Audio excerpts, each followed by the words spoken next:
Bonjour, dans cette vidéo, je vous présenterai le lettrage de compte.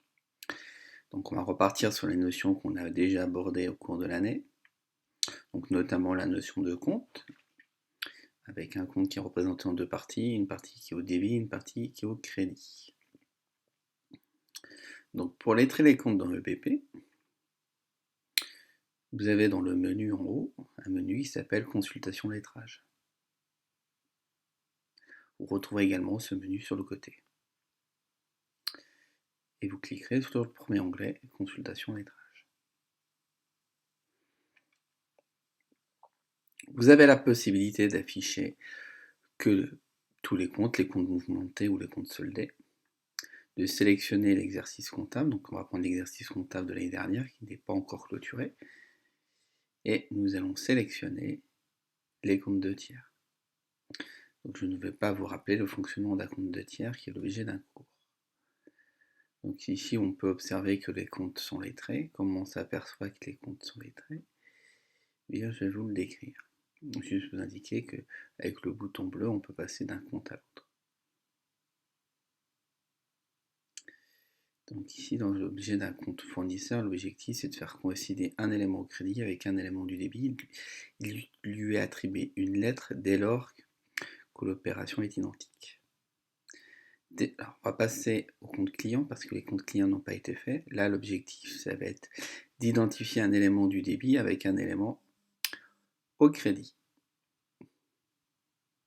Donc là, je vous montre différentes possibilités pour afficher les écrans.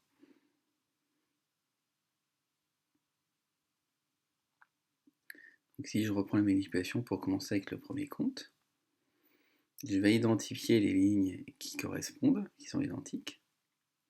Donc ici, vous voyez, je n'ai pas sélectionné ma deuxième ligne, donc si je lettre, j'ai forcément un message d'erreur, car je n'ai pas paramétré pour autoriser le lettrage partiel. Donc, je clique sur les lignes qui sont considérées, il me propose la suite, je valide. Je réitère mon opération pour la ligne en dessous. Donc on voit que les montants sont identiques à la fois au débit et au crédit. Et je valide. Donc, si j'affiche les lignes qui ne sont pas soldées, on voit que j'ai plus de lignes. On va passer au compte suivant. Donc ici, je vois que j'ai plus d'opérations. Et je vais tester le lettrage automatique. Le menu s'affiche, les paramètres, donc je peux les modifier si je le souhaite. Et je démarre mon lettrage automatique. C'est fait, donc on vérifie toujours ce qu'on a fait, s'il n'y a pas d'erreur dans le lettrage automatique, en faisant un contrôle de vraisemblance.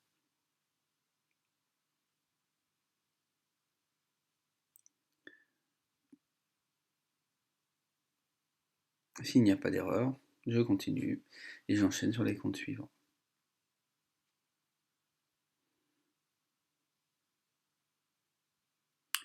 Donc le lettrage va nous permettre d'analyser s'il y a des anomalies sur un compte client ou fournisseur.